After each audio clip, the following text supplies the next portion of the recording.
Hello there, fellow truth seekers. This is Doug coming to you once again here on, this is actually Thursday morning about 12:30. Didn't get to do my study this past week on Shabbat. Just really busy week with the holiday and all that. But I want to address comments made in my previous video. And by the way, I hope all of you had a blessed holiday and that you all had a safe holiday. And again, I thank all of you for watching the videos and listening to what I have to say. But I've got to address these comments, and because of the heresies. First off, about the law, I'm confused. But I want you to think about something. Adam walked with Yahweh in the garden. What do you think that Yahweh was doing? He was teaching him his ways, okay, and how to walk in them. All right, what is his ways? His laws, his statutes, and his judgments. Okay, and whenever Adam disobeyed and gained the ability to know the difference between evil and good, he had to have something to reference by. In other words, he had to understand what good was. What was good. Okay, and that would be the ways of Yahweh. His laws, his judgments, and his statutes. I believe that his laws, judgments, and statutes are immutable and eternal. That they apply to all of his creation, not just man. Okay, and one of the things that I want to use, I'm going to use as part of my study here, I'm going to use the book of Jasher. But first, the scripture says, let two or more witnesses establish a matter. Okay? And I'm going to be reading from the book of Jasher. Okay? The first mention of the book of Jasher is in the book of Joshua, chapter 10, verse 13. So we're going to go back here and we're going to look at Joshua, chapter 10, verse 13. And the sun stood still, and the moon stayed until the people had avenged themselves upon their enemies. Is this not written in the book of Jasher? Okay, now we're going to look here at Samuel. No, stop that. Cat's wanting to claw on me. All right. This is the first book, second book of Samuel, chapter 1, and verse 16.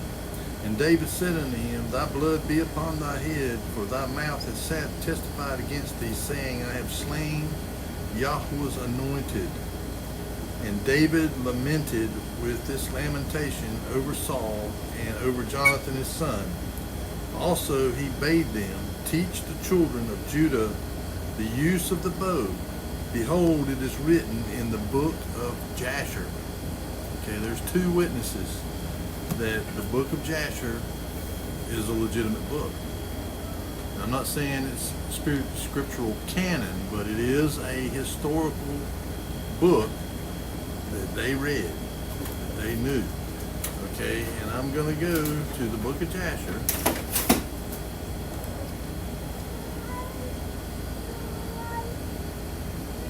cat's going to go crazy now. And I'm going to, and I could even go further back to show where Adam taught Seth, Seth taught Enosh, Enosh taught Mahalalel, or Kenan, Kenan taught Mahalalel, Mahalalel taught Jared, Jared taught Enoch, Enoch taught Methuselah, Methuselah taught Lamech, and Lamech taught Noah the ways of Yahuwah. Okay, but I'm not going to go back to that. I'm going to just start here with Enoch. And all the days that Enoch lived upon earth were 365 years. And when Enoch had ascended into heaven, all the kings of the earth rose and took Methuselah his son and anointed him, and they caused him to reign over them in the place of his father. And Methuselah acted uprightly in the sight of Elohim as his father Enoch had taught him. And he likewise, during the whole of his life, taught the sons of men wisdom, knowledge, and the fear of Elohim, and he did not turn from the good way either to the right or to the left. Okay? Now, I'll also look here at Jasher.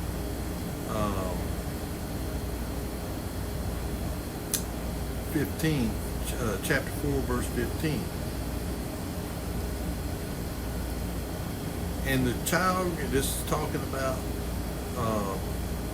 Noah. Now, Methuselah called his name Noah, but Lamech called him Menachem, saying, "This one shall comfort us in our works," and Noah's name means he shall bring us comfort or whatever. Okay, or from all the stuff that was going on. And the child grew up and was weaned, and he went in the ways of his father Methuselah, perfect and upright with Elohim. Now, in order to be upright and perfect before Elohim, he had to know his laws, his judgments, and his statutes. To think that they had no law before Moses is naive. Moses codified the law. In other words, he wrote it down. He was commanded to write it down. And the Father, and Yahuwah himself wrote the 10 Commandments on tablets of stone. The reason that it was codified was, there's several reasons, but the main reason is that Moses had led the children of Israel, or the children of Jacob, out of Egypt, and there were millions of them. Okay, and so trying to orally pass this on to all these people would have been an almost impossible task. No, it needed to be written down and codified. Okay, so Moses did this. Okay, initially they had the Torah, the first 5 books. Okay, and the tablets that Yahuwah had written himself were in the Ark of the Covenant. They were kept there. But they were all written down in the Torah, the law was, the statutes, the judgments, and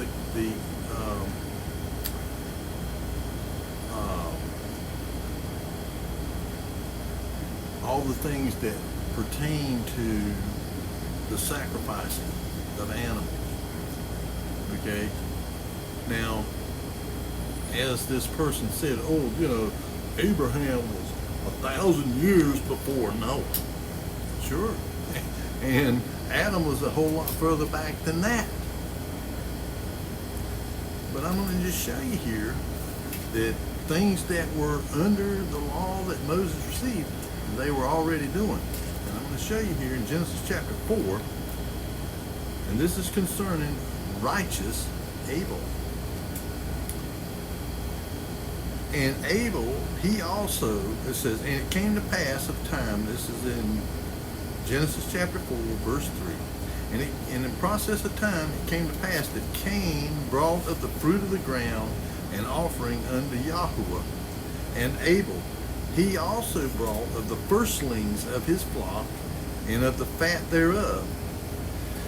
And Yahweh had respect unto Abel and to his offering.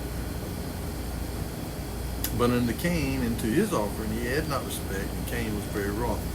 Now, Abel was, 2,500 years before Moses, and yet, almost 3,000 years. Almost 3,000 years before Moses, and yet he's offering sacrifices, which is in Leviticus. But I want to show you some other things. Like here in Leviticus, the other thing was Moses or Noah. Here in Genesis chapter 6, he was told. It says,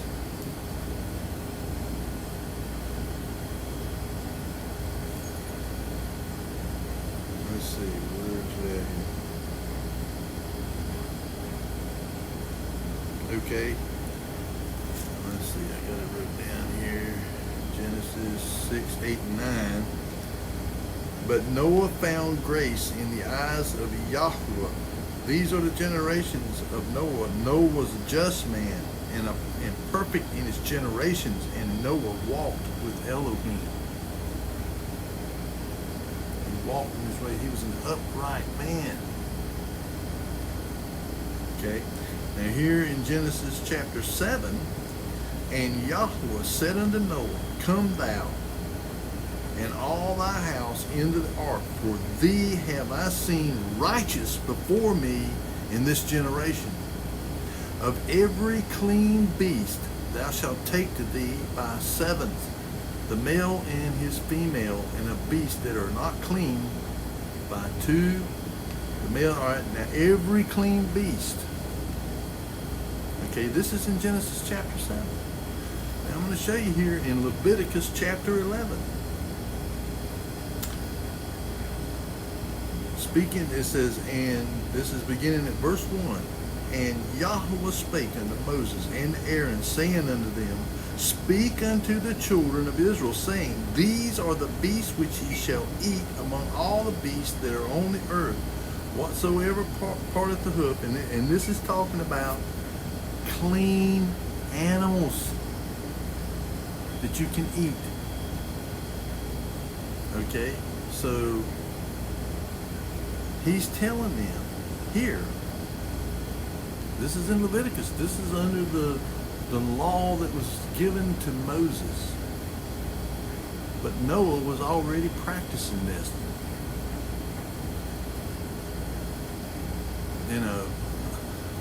About 1,300 years before Moses. So can you see where the ways of Yahweh, his righteous law, judgments, and statutes were being practiced long before the law was codified by Moses? And you got to understand that once, to begin with, they had their tabernacle, okay, and the Ark of the Covenant was in the holy, the Holy of Holies, and then they had the holy place, and then they had the greater area of the congregation. And by the way, this tabernacle was way bigger than what people realize. This thing was big. And the Kohen Hagadol, the high priest. By the way, Kohen Hagadol is translated as high priest, but it actually means a lofty one who is set up on a high place, set apart. Okay, so the high priest, the Kohen Hagadol, was set apart. He was set up on a high place. He would read from the Torah before the congregation. Okay, and then once they settled into the promised land and they established a permanent place for the tabernacle, because to begin with it moved around, they went around, and then they finally found a permanent place for it. And then as time went on, they began to build synagogues, because there would be times when people lived too far away to be able to make it down to Jerusalem for the appointed times. Okay, you know, Leviticus 23. So they had synagogues that were in their locations that they could go to, and that they could go to on the Sabbath, on the weekly Sabbath, where they could hear the reading of the Torah by a priest. Because there was a bunch of priests, but there was only one Kohen Hagadol, high priest. And so those other priests, you know, they basically, you know, to use a Catholic term, they had their precincts, their places where, or their parishes, where they, you know, would, of course, you know, they would absolutely try their best to make it down to Jerusalem whenever they had the feast that required them to be there. But the other times, they would just do it there in their synagogue or whatever. And they were allowed to do that. And then on a weekly basis, that priest that was there in that synagogue would read from the Torah. Okay? And then when you look at back here, let me look back at Genesis, let's see, 17:1. And this is where Abraham, it says, and when Abram was 90 years old and 9, Yahweh appeared to Abram and said unto him, I am the Almighty Elohim. Walk before me and be thou perfect. And when it talks about him walking before him and being perfect, it's talking about his laws, his statutes, and his judgments. And I'm going to show you again here from the book of Jasher, where these things were taught to them. And this is in Jasher 9. Chapter 9 of Jasher.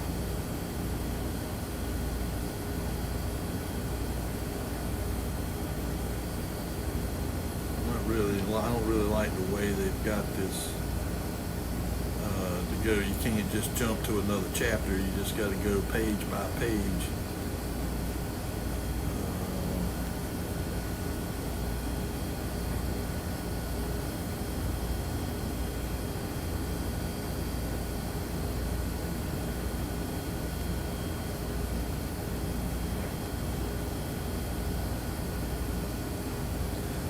And for those of you who are familiar with this book and have read it,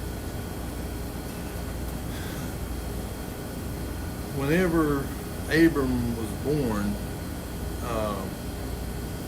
they were these astrologers or, you know,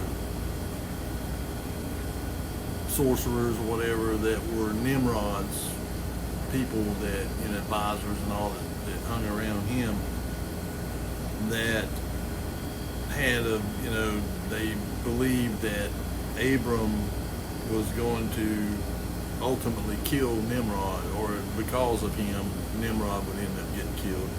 Well, according to here, it was Esau that killed Nimrod, cut his head off. But they were thinking it was going to be him, and so they wanted his father, Terah,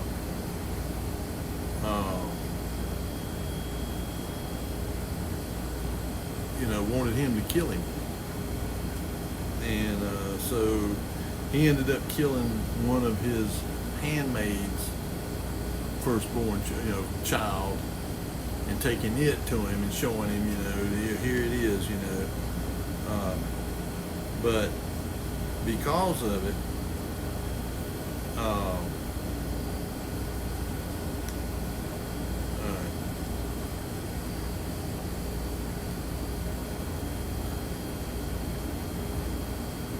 they fled, whenever they realized that Nimrod realized he'd been tricked.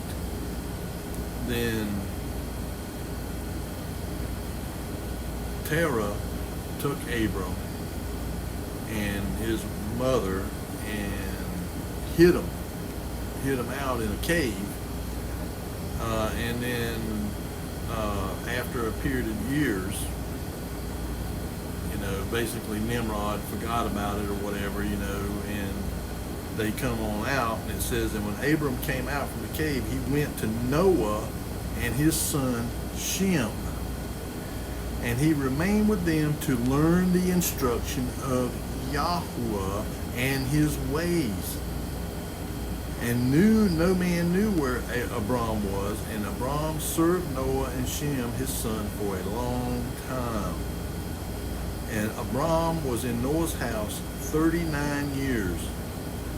And Abram knew Yahuwah from 3 years old, and he went in the ways of Yahuwah until the day of his death, as Noah and his son Shem had taught him. And so to say that they did not have, that these righteous men did not understand the laws, the judgments and statutes of Elohim is ludicrous. They absolutely did. You cannot walk in his ways and walk upright without it.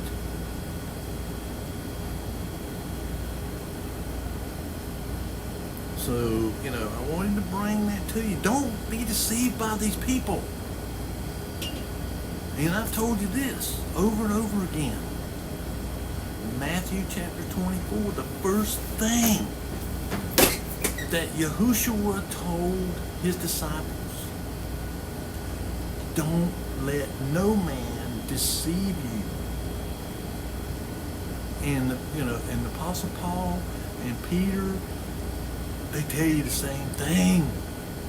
Don't let people deceive you, because there was people going around teaching all kinds of false doctrines.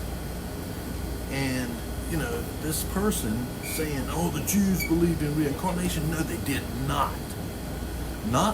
I'm not saying there wasn't some, because think about this. The Hebrew people had been under the influence of the Babylonians, the Medo-Persians, and by the way, the Medo-Persians, they were Zoroastrians. They had the religion of Zoroastrianism, and they worshiped the god Ahura Mazda. Okay, and they had all kinds of strange beliefs. Then they were under the control and the influence of the Greeks. And you got to understand, Alexander's armies went all the way over to India. I think they went to the Indus River over there until they, tried to cross over it, and then they got drove out. But their empire stretched all the way over to India. So to think that the Greeks did not get influenced some by the Hindu Vedas and stuff would be naive to think so. Okay? And then they come back. I mean, look at when Paul went over there. He went to Athens, And he was there on Mars Hill, and they were saying, what is this babbler saying? Well, Paul spoke Greek fluently. Okay, and he was versed in their philosophies and, what their, Plato, Socrates, and, others that were at that time very prevalent, their teachings. And then you come down to the time of Ptolemy II, Philadelphus. Okay, he's the one that commissioned 72 Hebrew scholars to translate the Hebrew Tanakh, or the Old Testament, into Greek. At that period of time, there was a whole lot of Hebrews living over in Alexandria. Okay, Ptolemy had built a library there, the Library of Alexandria. It was the largest library in the ancient world. It's estimated that there were over 2 million scrolls, tablets, papyrus in that library. So Ptolemy was, he was, studious and believed in the accumulation of the sum of knowledge.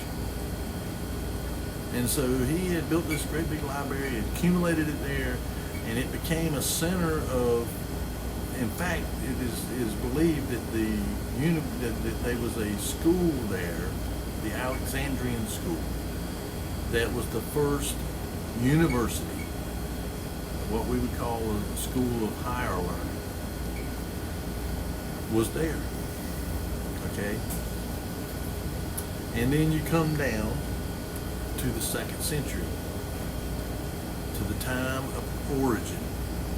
All right? Origen was a theologian, and he was born in Alexandria in like 185 AD. Okay? And he went to school, the school of Neoplatonism, Platonism, which is the teachings of Plato. Okay? And the Alexandrian school.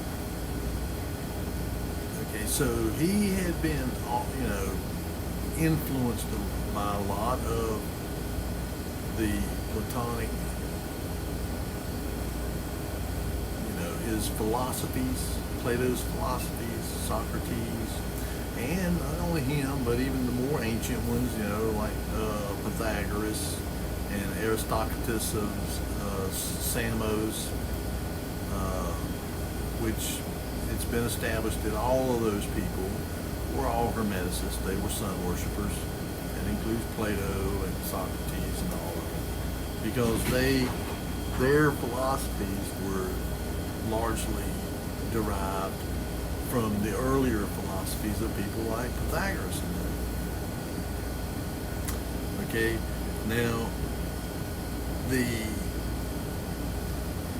Plato was one of the first to postulate the pre-existent soul, or the immortal soul. Okay, but the scriptures, I'm just telling you, you will not find it anywhere in scripture that says that the soul is immortal. In fact, scripture says that that's what we seek, is immortality. And of course, that right there in itself would preclude reincarnation, transmigration or reincarnation. And the argument that these people have is that it was taken out. All those scriptures that talk about reincarnation were taken out of the Bible. Well, that is blatantly false. Okay, and they say it was taken out at the council, the Second Council of Constantinople in 553 AD under Justinian. The Second Council of Constantinople was held because they wanted to undo or do away with the edicts of the Council of Chalcedon, okay, which was like the fourth council or third council. No, it was the fourth. It was the previous one from that, and it had been about 100 years before that, around 453. Okay, and then they also say the Council of Nicaea. Well, at the Council of Nicaea, which was the third council, the second council was the second council or the first council of Constantinople was the second council. There were 7 councils altogether, and the one at Nicaea, they never mentioned reincarnation one time, not once. It was about a totally different subject. Okay, now you come down to 553 at the second council of Constantinople, and it only briefly comes up because they were there to try to undo what they had come to a conclusion about at the Council of Chalcedon. They were wanting to undo it because they changed their mind about it or whatever. And the question that I think it was Tertullian brought up was about the teachings of Origen, but Origen himself flatly renounced transmigration or reincarnation and said that it was never taught by the first century apostles. Never. And they say, well, they took it out. But this is where their argument gets, basically smashed. Is that the Bible that the Catholics had during the time of Justinian the First, during that time, that Bible that they had, I guess it would have been the Latin Vulgate, had been based off of Sinaiticus and Vaticanus, okay, which were 2nd and 3rd century manuscripts. Okay, those manuscripts were so widely distributed throughout the Roman Empire that it would have been impossible for them to go and take it out of all of those.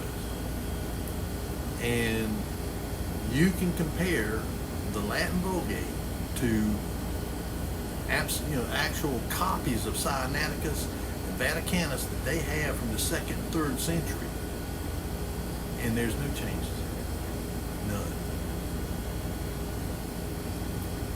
They say, well, the Jews, Judaism.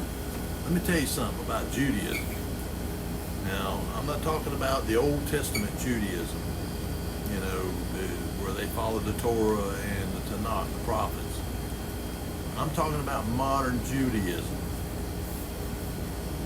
Nowhere in the Old Testament does it ever teach reincarnation.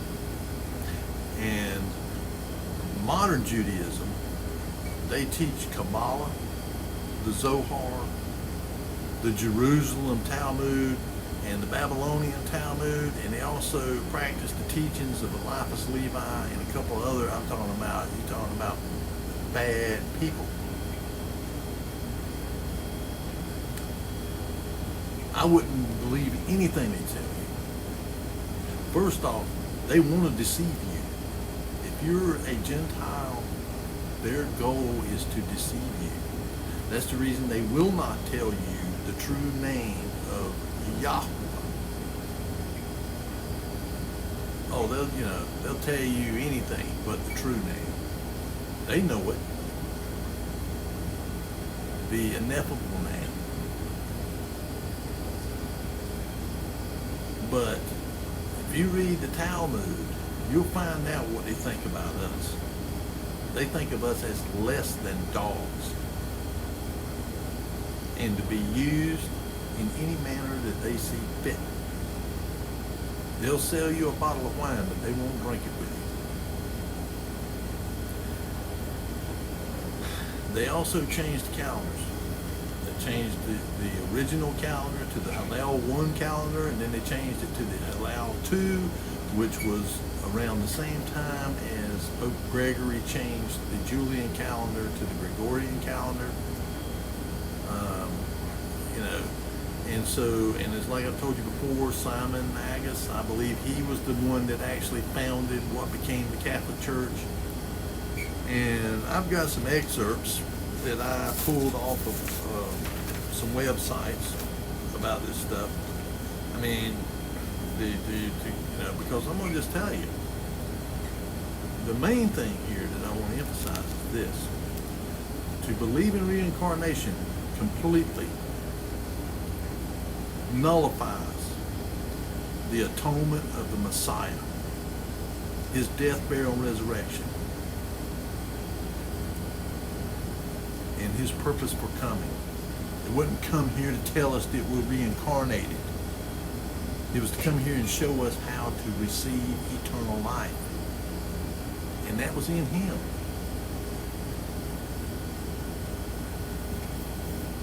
And no other. And and another thing, I'd say it's a pretty cruel God that would make you just recycle through over and over and over and over and over again until you get it right. And the foundation supposedly of Christianity is believing in the death, burial, and resurrection of Jesus Christ and the atonement, the payment for our sin. We don't pay the price for our sin. He did. Well, reincarnation is saying that you keep going, getting recycled over and over again until you get it right. That's works. Salvation is not of works. It is, lest any man should boast, but it is the gift of Elohim.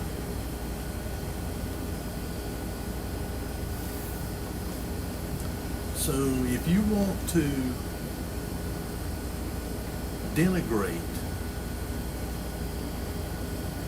what our Messiah did to redeem us, for by one man sin entered into the world, so by one man must a propitiation be made, and that is in Yahushua HaMashiach, Jesus Christ, the Messiah,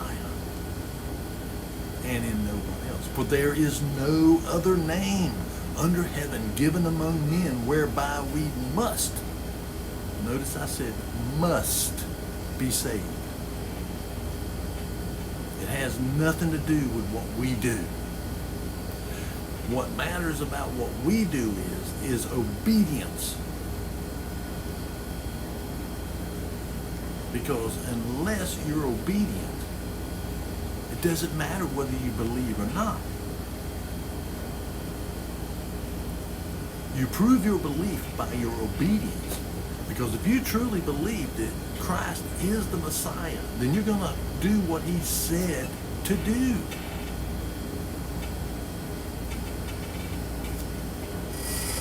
But you can do whatever you want. It's not my place to tell you what to do. All I can do is bring the evidence. And one of the things to use there, John the Baptist was Elijah, reincarnated. Even though John the Baptist was asked directly if he was Elijah, and he said no. He flat out told him no. So let's look here at some scripture. All right, we're going to look here at John 1:21.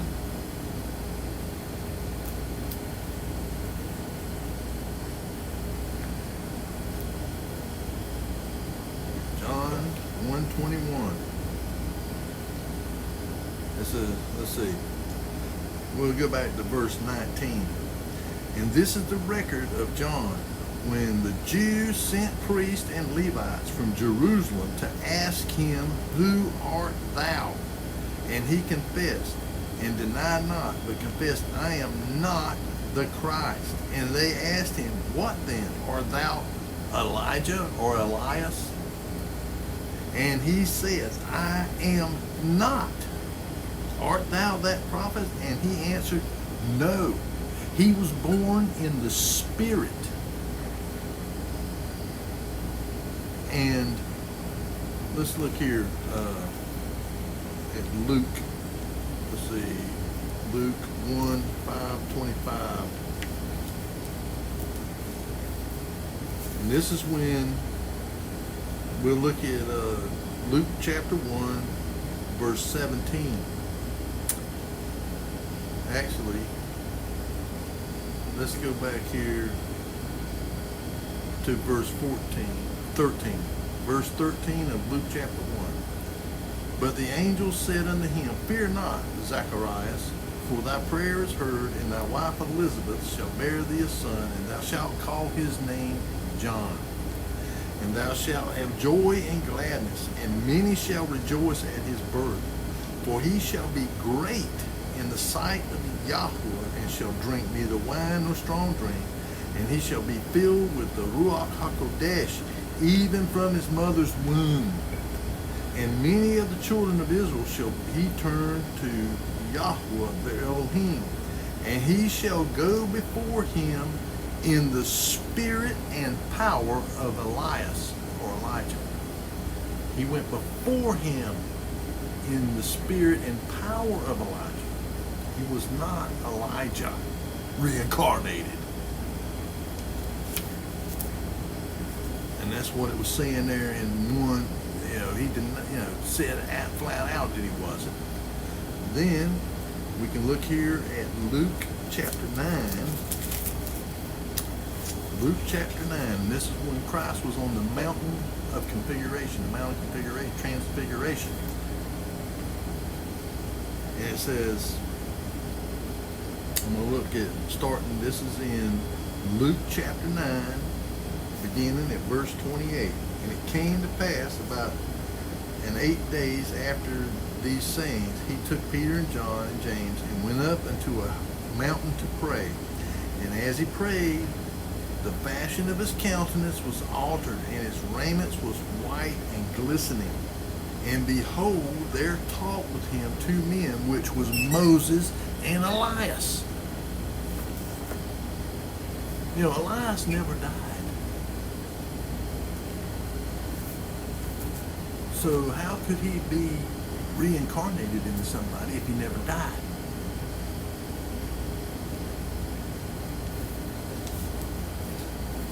You see what I'm saying?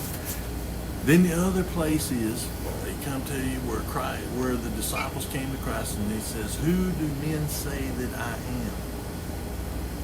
And they said, some say Elias, some say Jeremiah, or one of the prophets. And he asked Peter, Who do you say that I am?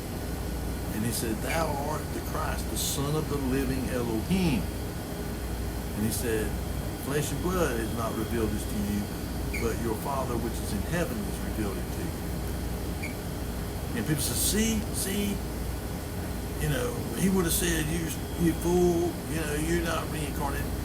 Again, I'm going to tell you that there were people among the Jews who did believe in reincarnation. There was a whole lot of beliefs. Why do you think Christ was always calling them out about teaching the doctrines of men and the traditions of men, and not the Torah? Because they were adding all this stuff in. And the Sadducees, they didn't believe in the resurrection. The Pharisees did. And when you read through Scripture, the New Testament, it talks over and over again about resurrection. And, in Hebrews 9:27, and I'm going to read from there. Hebrews 9:27.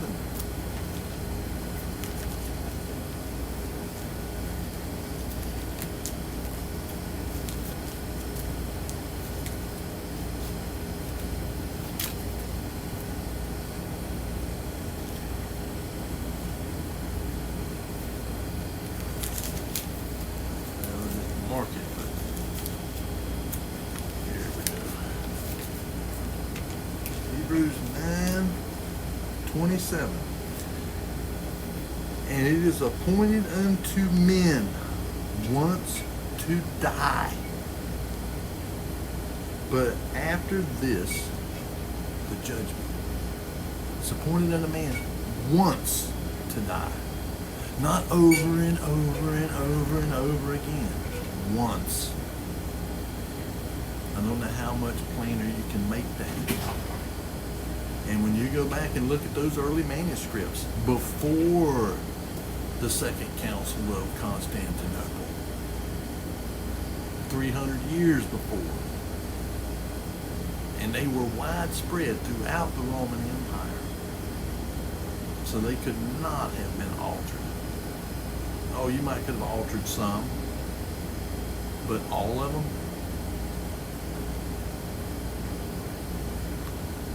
And so it kills that. And Origen, the one that they were trying to excommunicate his teachings, because he was dead, long dead by then. He lived from like 185 AD to like 253 or something like that, and he died from about 4 years after he had been tortured. And you might can say he was a martyr in a way, because he ended up dying from the injuries he sustained from being tortured. About 4 years, he lived about another 4 years, but you know, he was tortured by, I can't remember the guy's name, but he was tortured by this, he was a bishop or something, a Roman bishop. And he was tortured because of his teaching. And there's more things written by Origen. And of course, you know, some of it I don't buy into. And even he, you know, a lot of times would say, you know, I don't know, you know, I'm just speculating. But even on the, you know, he flat out denounced reincarnation and transmigration of souls, whatever, or spirits. But what they were wanting to do was, and it was just a little blip. I mean, if you go back and look at the transcripts of the Council of Constantinople from 553, you're going to find that it was just a little footnote in there, and it was only because this one scholar or whatever was pushing it. The council pretty much was about doing away with what they had come to conclusion about at the Council of Chalcedon. So, you know, it just happened that little footnote in there about Origen, they were wanting to declare his writings heretical and burn them all. And you know, because of that, you know, and it wasn't because of reincarnation, it was because of the immortality of the soul. Because that's kind of what he, you know, leaned toward. You know, that our souls began up in heaven, and over time we decided we didn't want to do that anymore. We didn't want to be right there near God and worship Him and adore Him and all that, you know, that. And so, depending on how bad you got, depending on how far you fell, you might have, you know, failed to be an angel, become an angel, or fell on down to the earth, or fell down in, you know, Tartarus and become a demon. That was kind of what he believed, and that you could ultimately all souls would be restored back to the place where they began. So that was what he really believed. He didn't believe in, you know, that you were reborn over and over and over again into a different body, maybe even into an animal or to an insect or whatever, you know, which is a circular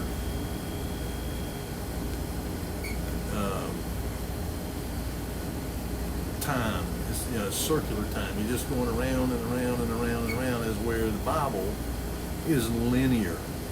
It's like this.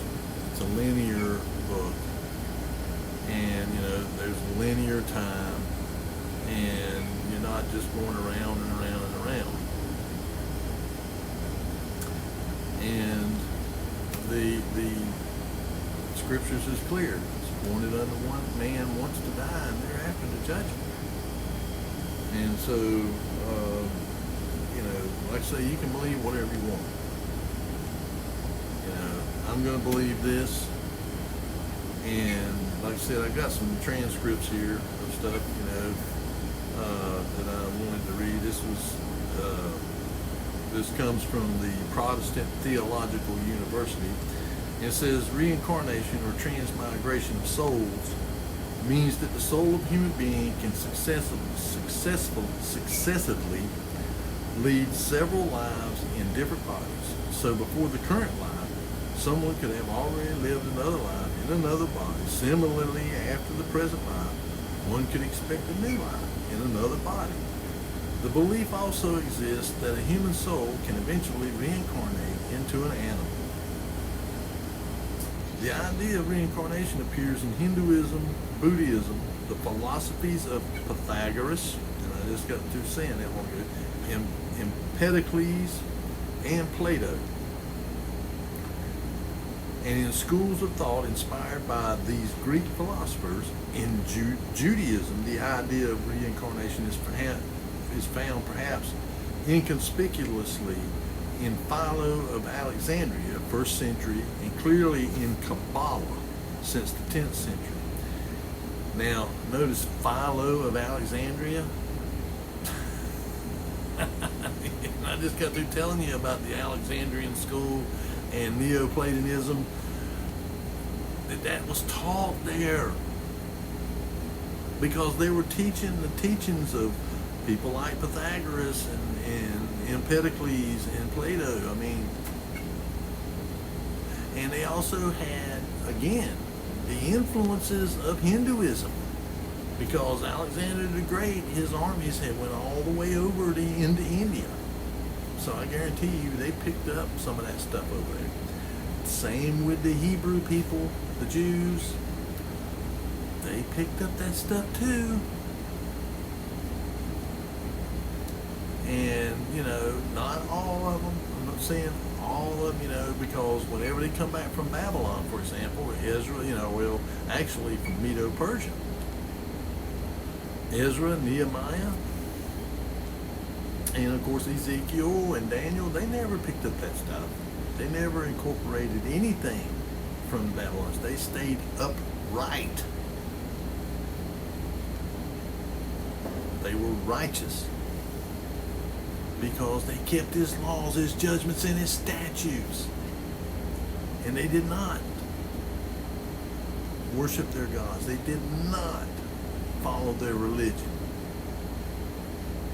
So, but there was those who did come back from captivity, that did come back with those ideas, and they were pushing them. But they were just slowly incorporating little aspects of it here and there. That's the reason whenever Messiah came, he was telling them, you teach for doctrine, the traditions of men and the doctrines of men, rather than teaching, the law, the Torah. You're teaching this stuff, which come from, the doctrines of men, the traditions of men. And it's stuff that they picked up from these other cultures, cultural influence. And then you got here, like it says here, Philo of Alexandria. And it's 10th century, in Kabbalah since the 10th century. That's Judaism. That's what it is now. And so they, when you go to looking at that stuff, man, they've introduced all kinds of stuff that you ain't going to find in the Torah and the Tanakh. You ain't going to find it in there. And the reason is you got to understand this about modern Judaism. And I'm talking about, when I'm talking about modern Judaism, I'm talking about post-Messiah.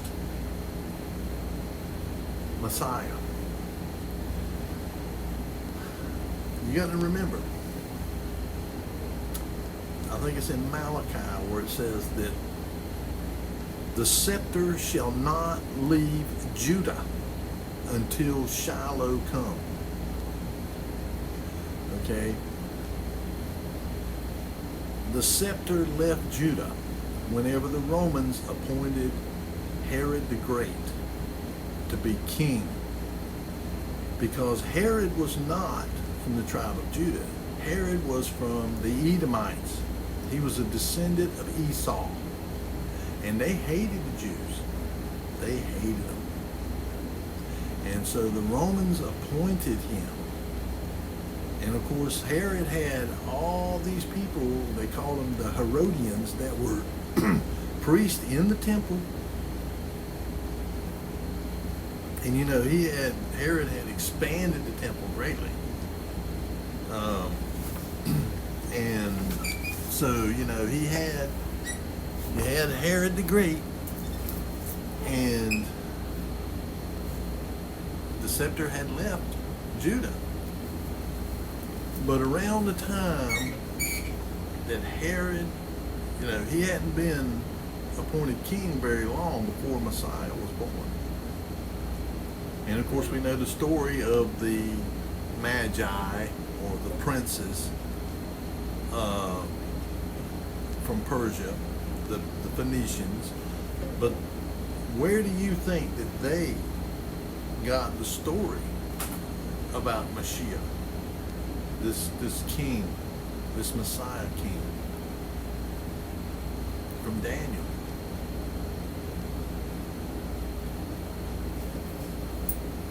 Because he tried to teach them people, and he did. He had people there that followed the Torah. And whenever Messiah come, they were given this sign, because, you know, in the prophecies it says there'll be a sign, you know, whenever he comes. And of course the Levitical appointed times, the Moedim, point to his coming.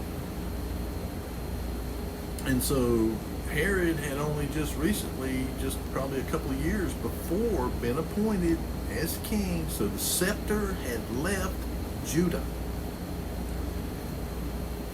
And Shiloh came. Okay, he came. He was probably born around 4 BC. Alright, and so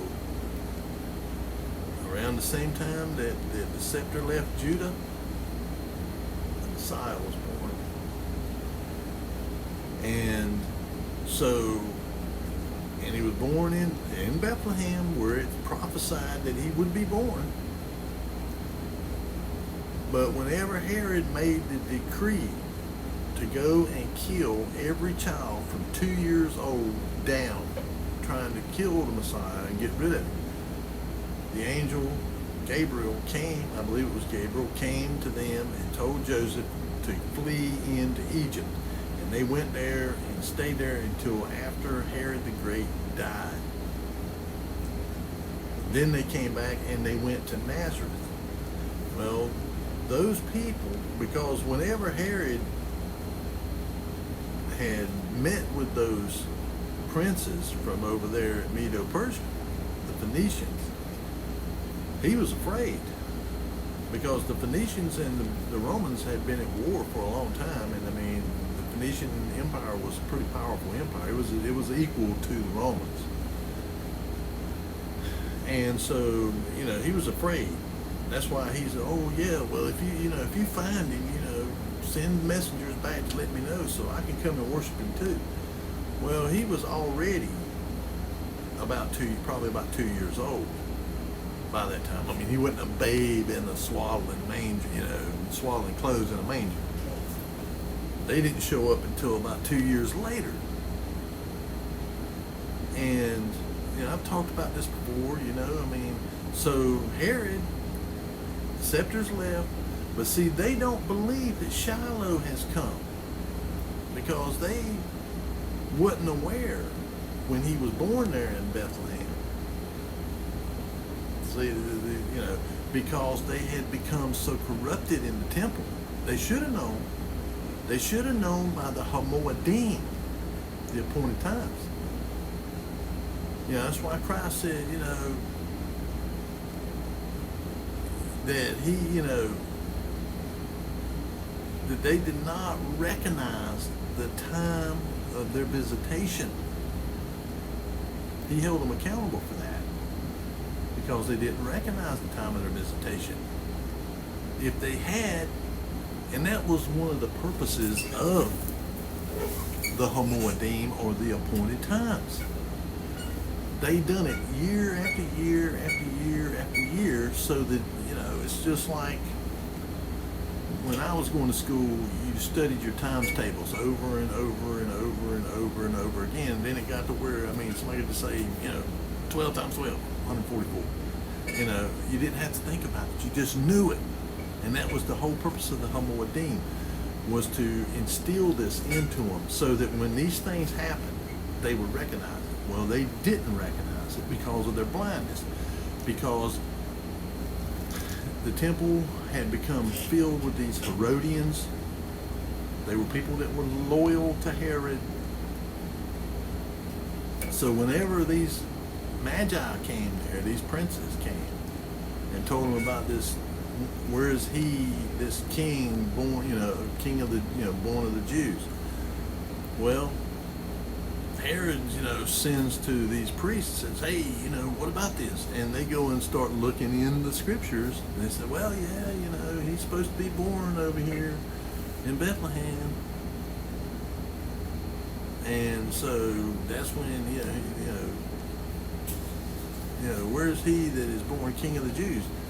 Well, Herod is like, well, you know, I can't have no competition now. So he's going to kill this person that's born king of the Jews. But by the time the Messiah began his ministry,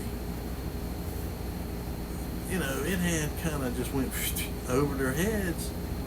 So, you know, and they never found him. That was the other thing. They never found him because he had went into exile in Egypt. So, you know, so the scepter had left him, but they didn't recognize the Messiah. They didn't believe that Shiloh had come. So they believed that Elohim had broke his covenant with them. And so after that period of time, they pretty much quit with the Torah and the Tanakh, and they began to, with the Talmud, the Jerusalem Talmud, the Babylonian Talmud, the Kabbalah, the Zohar, and a lot of other esoteric teachings, and they, you know, all satanic stuff. I mean, this stuff is about as evil as it gets. And when you look at the origins of stuff, I mean, a lot of it comes from Babylon. As I've said before, all these false religions, that's where they have their roots at. That's why they're, when you look in it, I think it's Zechariah chapter 5, when you look in there and you see about the flying scroll and the ephah flying, and it goes over the Shinar, and it's set on the base over there, that's what that represents. It represents a evil, wicked religion. And, you know, that's why he called, you know, he says, oh, he called them a brood of vipers because the carnal mind is the serpent, the dragon, the devil, you know, they don't exist. Well, as I've said before, the greatest lie that Satan has ever told is I don't exist. He's the father of lies. When he speaks a lie, and he speaks of himself, because he is the father of lies. And, you know, you can, you know, and it's like I said, you know, they're and it says, you know, I read here clearly in Kabbalah, this is the Judaism, what it's become now. You know, Philo, Alexandria, and Kabbalah. in Christianity is mainly the Gnostics of the first centuries, the Manichaeans, and other esoteric currents who were or are convinced of reincarnation of the soul. The wider church, both Catholic and later Protestant, has not gone along with this. You know, it was these first century Gnostics, Simon Magus and others, the Alexandrian Gnostics. And now, you know, they're Nag Hammadi codices, and you're talking about a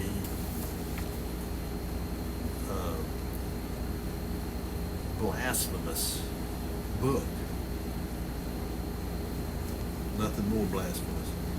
And then, you know, and it spread, you know, the idea of this Gnostic teaching and the idea of reincarnation is really, I mean, it's really spread in the Christian church, to where now when they've done a survey about how many people believe that, you know, in reincarnation that are in so-called Christian churches, and it's like 36%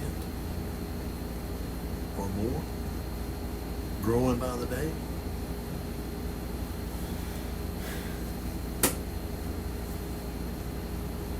And, you know, and when you read in the Old Testament, you know, about about Elijah, they never looked at Elijah as coming back, you know, reincarnated. They believed that he would literally, physically return. And like I said, there on the Mount of Transfiguration, we saw that Elijah appeared there before Messiah. And it wasn't John the Baptist.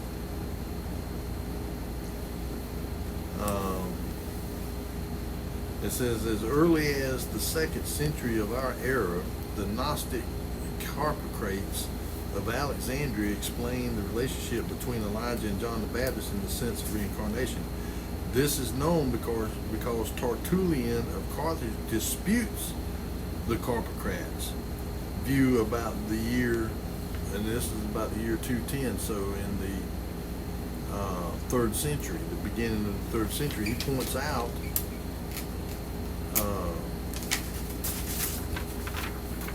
that according to the Gospel of Luke, chapter 1, verse 17, John would act in the spirit and power of Elijah. He wasn't Elijah, he just was, he had the same ministry, this same spirit and power of ministry that Elijah had when he was here. I mean, if you go back and look at Elijah, man, I mean, he was, you know, when he killed the 400 prophets of Baal and called fire down out of heaven and caused it to stop raining, I mean, for 3 years, yeah. So Elijah was just he was imbued with the same kind of a spirit and the same kind of power that Elijah had. He wasn't Elijah reincarnated. A few days, and according to Tertullian, this does not indicate the transmigration of souls. It doesn't indicate that. It says a few decades later, Origen of Alexandria, who addresses the Gnostic view of the relationship between Elijah and John the Baptist, like Tertullian, he rejects reincarnation and refers to Luke 1:17. He writes of the doctrine of reincarnation that it is foreign to the Church of Elohim, was not handed down by the apostles, and does not appear anywhere in the Bible. And he was one of the greatest scholars of his day. I mean, he was looked up upon, you know, as far as his studiousness and in-depth study of the scriptures was second to none. I mean, that guy wrote thousands of commentaries and stuff on the scriptures. I mean, I'm not saying I agree with all, and most of the time, whenever it was something that was controversial or that really was, you know, because some scriptures are difficult to understand. You know, a lot of Paul's writings, even, you know, Peter said, you know, Some of Paul's writings are hard to understand, and people will twist them to their own destruction. And it's the same with this other stuff. These people are twisting it to their own destruction. And it says, in our day too, Yahushua's statement about John the Baptist as the return Elijah is interpreted by esoteric believers as evidence that Jesus taught reincarnation. Yet that is far-fetched and unconvincing. Elijah and John are a specific case according to the Old Testament. Elijah was taken up into heaven by great exception. Therefore, it was thought that he could return from there, as Malachi had announced. Centuries later, the appearance of Elijah was recognized in the figure of John the Baptist. That is not the same as the souls of people having several lives. In other words, John was like a type for Elijah. He was not Elijah. He was just, he operated in the same kind of way that Elijah did when he was here. Like I just got through saying about, the spirit and power. I mean, he was bold and he actually was, what they called him, a Nazarite. He was a Nazarite. And you can go back and read in Samuel about, and in the book of Judges about Samson. He was a Nazarite. There was never a blade brought to his head. And that was, the Nazarites never, they didn't cut their hair and they didn't shave. They called it the Nazarite oath. And Samuel was a Nazarite. And I believe John the Baptist was too.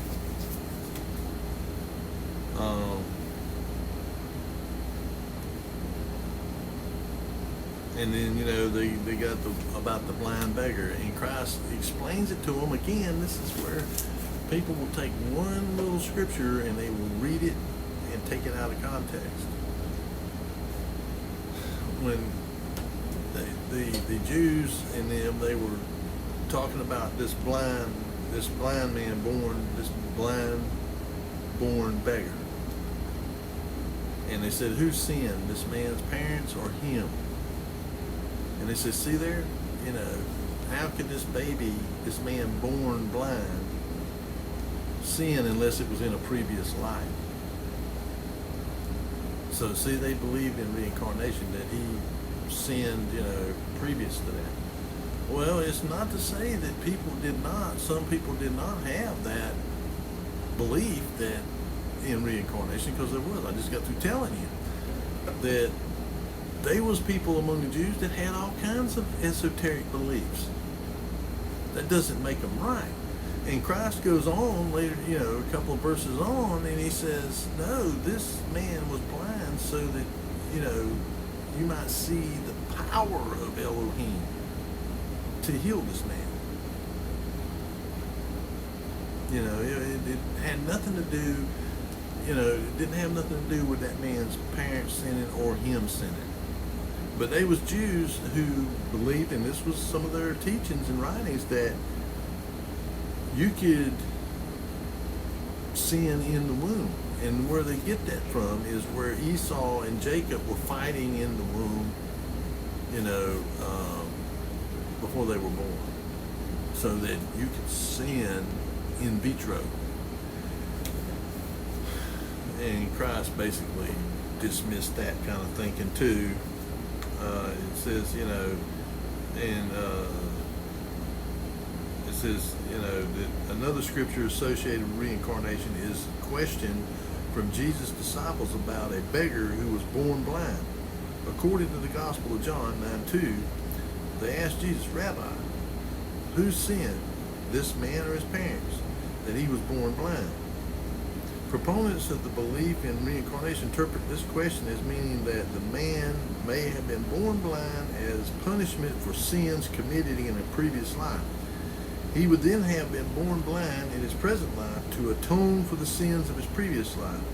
Since Yahushua, the disciples seem to take into account the possibility of a past life, and thus of reincarnation. This would mean that they were aware of that concept, and thus Jesus has spoken to them about it.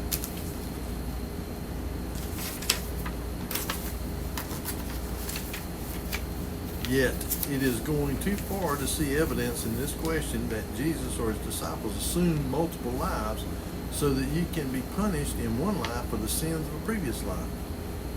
If that was Jesus' view, he could have clearly stated it. There's no such teaching in the Gospels. In John 9:3, Jesus firmly rejects the two explanations offered by his disciples.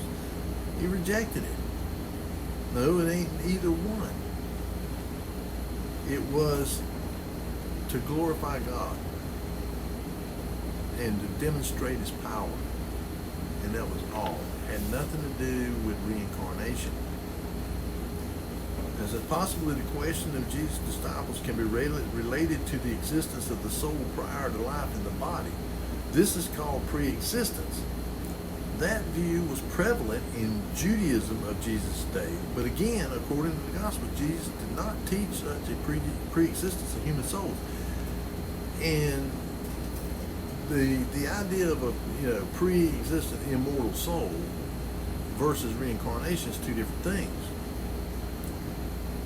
The idea that Plato and them, or that Origin kind of fostered is that you started out up there and you fell down to here, and you're working your way towards, you're going to be resurrected, you're going to be at judgment, and you're going to be restored back up to where you were at, and which is totally different than reincarnation, which is that it's circular. You just go around and around and around and keep being reborn until you reach nirvana or whatever, until you reach a state of like godhood.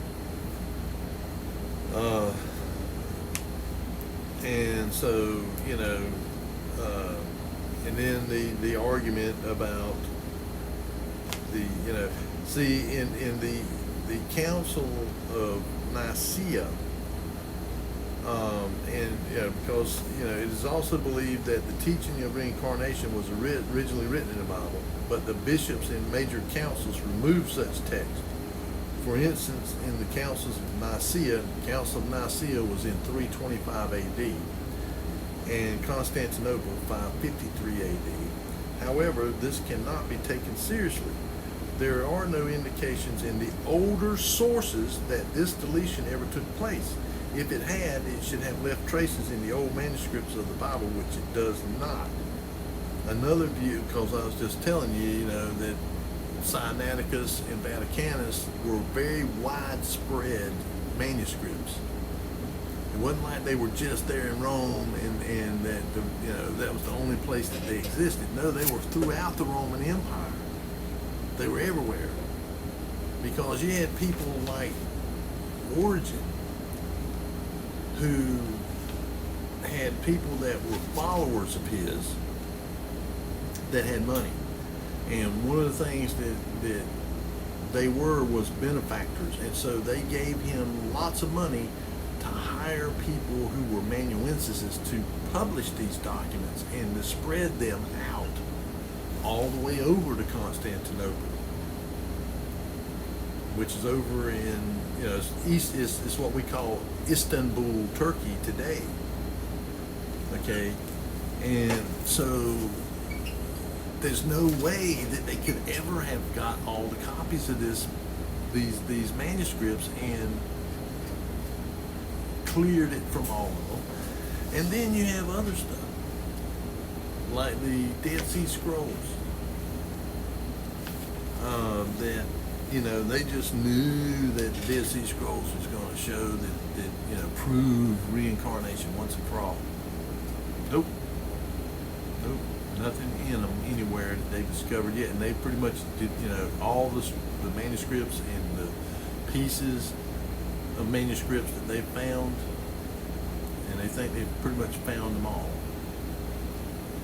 They have they've interpreted them or translated them, and there's nothing in any of them. And you know, it's widely available. You can, you know, you have access to all of these translated pieces. And of course, at the Council of Nicaea, it says there is no indication of this stuff. And it says another view, when the canon compilation of the New Testament was established, Gnostic books containing reincarnation were excluded from it. This too is said to have happened at the Council of Nicaea, at the insistence of Emperor Constantine. However, the Council of Nicaea was not about the compilation of the New Testament.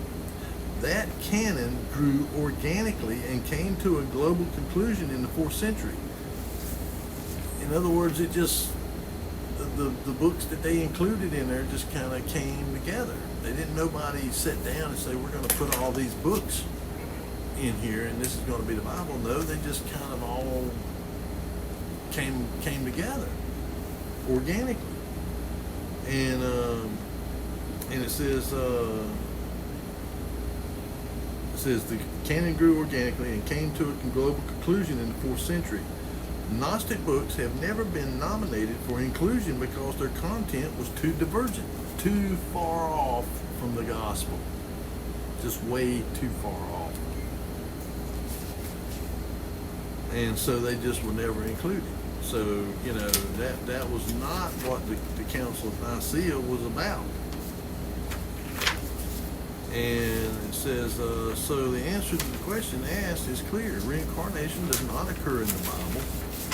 However, my experience is that people who are convinced of reincarnation will not be convinced by the arguments mentioned here. Nevertheless, it might be useful to the people around them who wonder about the conviction of their loved one, friend, or relative. You know, so, I mean, there's no indications or proofs anywhere that anything was ever taken out of you know, these manuscripts, and and there's a lot more about that, but it says here, this is another one here. This is from Christians EU. Many people claim that a certain council took the teaching of reincarnation out of the Bible, although the majority cannot name the specific council. They most frequently refer to the Second Council of Constantinople in AD 553 and the Council of Nicaea, AD 325. In reality, though, at that time there were already many manuscripts in existence spread throughout the Roman Empire, which makes it difficult to imagine how someone could have collected all the extant copies in order to have all of them corrected. Today, there are many surviving manuscripts from the time before the councils, whose text accurately corresponds to the currently accepted text of the Bible. In other words, like I said, Sinaiticus and Vaticanus, the writings in them which predate these councils,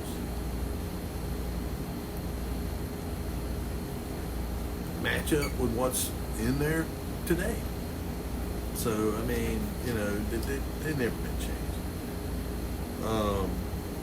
And you can, you know, it says, see selection of ancient manuscripts of the New Testament. You can go look these manuscripts up for yourself. It says, there are also thousands of quotations of the New Testament in the writings of the Church Fathers from before the 4th century, which corroborate the reliability of the text of the Bible. So you can go read people like Origen, Tertullian, Irenaeus, Polycarp, you know, and Polycarp was a disciple of John, you know, the one who wrote the Gospel of John and the Epistles of John and the book of Revelation. And I think Irenaeus was one of the other apostles' disciples. And, you know, and you have other people, Apollos, Timotheus, and many others that use Scripture, quote Scripture in their writings because they may be giving a commentary on a particular set of verses or whatever, or maybe even a whole book. And so they're using those scriptures and they're writing them down and they're giving you what their belief is that they mean. The two councils' course of events is well documented by historians. In other words, what took place at these councils is highly documented as to what they were talking about, what the reason for it was, and it says well documented by historians, and the records show that the subject of reincarnation was not addressed at all. Although the teaching of pre-existence, the existence of the soul before conception, and this is where Origen comes in, he believed in pre-existence, was condemned by the Second Council of Constantinople in AD 553 in response to the teaching of Origen. The teaching of successive reincarnations is a separate matter and was not dealt with by the council at all. They didn't discuss reincarnation at all. They were just discussing about the pre-existence of souls. And it was only one little issue. Again, the main issue that they were there about was about the previous council, the Council of Chalcedon. And it was not dealt with by the council. While many people think that Origen believed in reincarnation, he himself refutes this teaching in his commentary on the Gospel of Matthew. In this place, it does not appear to me that by Elijah the soul is spoken of, lest I should fall into the dogma of transmigration, which is foreign to the church of Elohim and not handed down by the apostles nor anywhere set forth in the scriptures. Several church fathers and early Christian authors confirm this opinion, e.g. Irenaeus against heresies, Tertullian, Apology 48, Gregory of Nyssa, The Making of Man, 28:3. So, if reincarnation was really taken out of the Bible, it is not enough to assume that such passages were deleted from the Bible. The New Testament is interwoven with passages which speak about the fundamental Christian belief in Yahushua, resurrection, and our own resurrection. All these passages referring to the teaching of resurrection.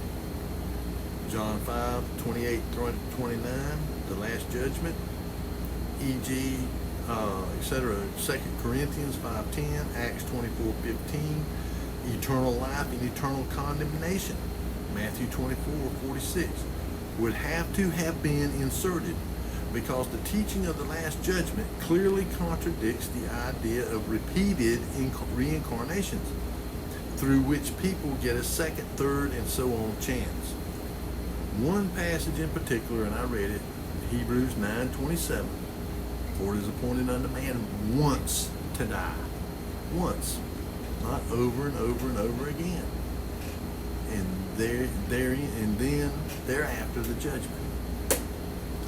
And just as it is appointed for man to die once, and after that comes judgment.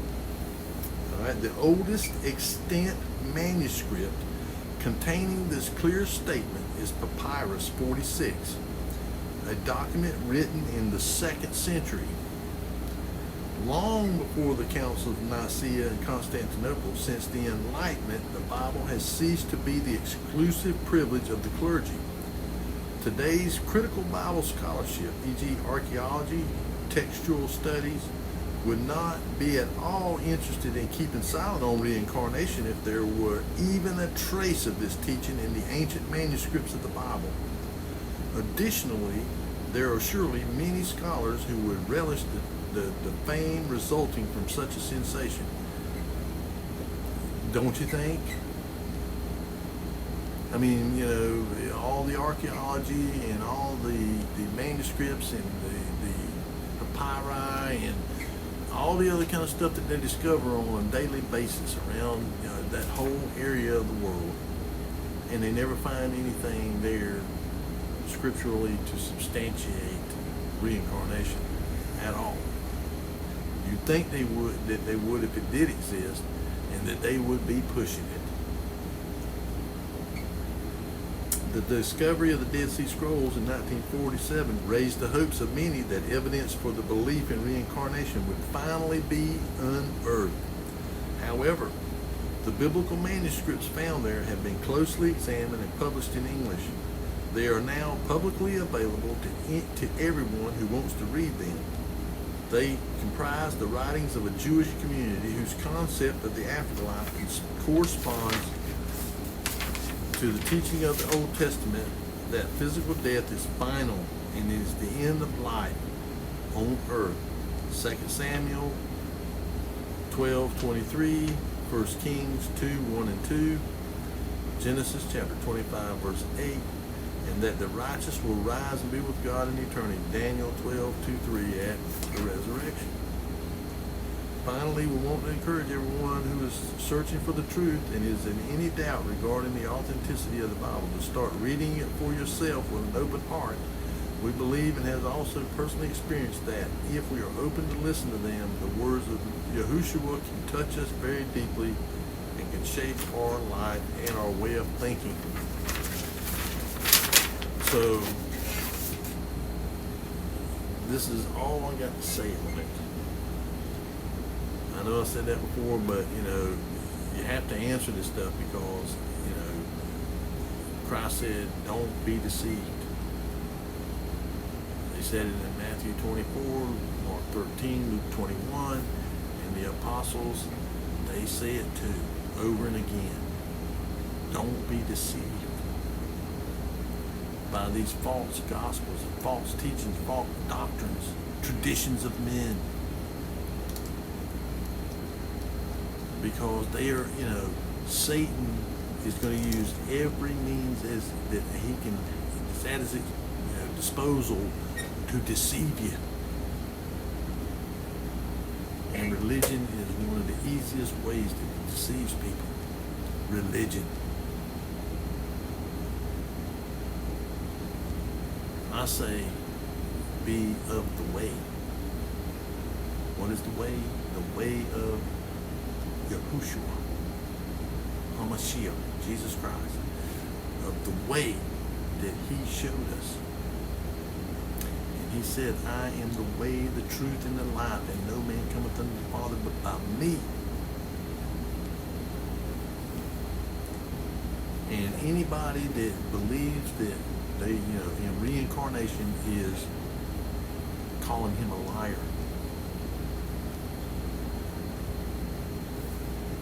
And they believe that they can save themselves. And you can't. For there's no other name under heaven given among men whereby we must be saved. Except for Yahushua. And that's all I got to say on the matter. You can do whatever you want. I've told you before, be good Bereans. You study the scriptures here. Don't let people like that deceive you. They're here to put doubt in your mind. They want you to doubt this.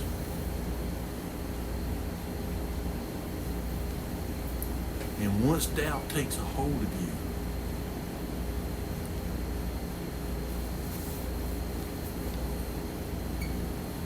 pit's not far away. And that's where you're going to fall. You're going to fall right into the pit. Don't listen to it. Don't buy it. And don't let them shake your belief.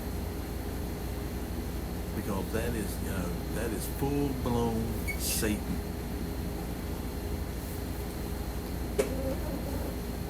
You look at what's going on in the world around you, just like I told you in that study on the isms. They're everywhere, and they're coming together. They're coming together, and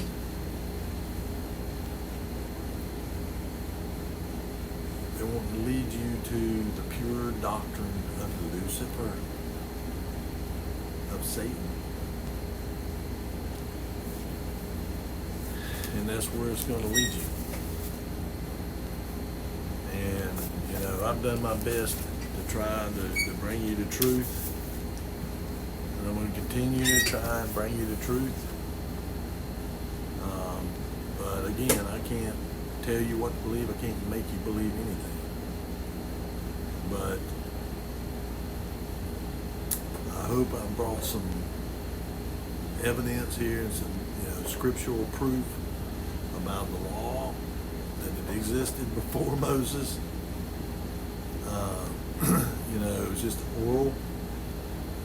It was passed down from Adam to Seth, from Seth to Enosh, from Enosh to Kenan, from Kenan to Mahalalel, from Mahalalel to Jared, from Jared to Enoch, from Enoch to Methuselah, from Methuselah to Lamech, and from Lamech to Noah, and then ultimately to Abram. And I've showed you the evidence of it. I've showed you the witnesses to the book of Jasher. And in fact, there's way more books in the Bible that's mentioned in there that most people are not even aware of. I mean, there's like 40-some books mentioned in there, other than what's in there. So that's why I encourage you to be Gabrians, study. 2 Timothy 2:15, study to make thyself approved a workman unto Elohim, who need not be ashamed, rightly divide the word of truth. And do not, I repeat, do not let any man deceive you. For many shall come in my name, saying that I am the Christ. They will come saying that he is the Christ, the Messiah.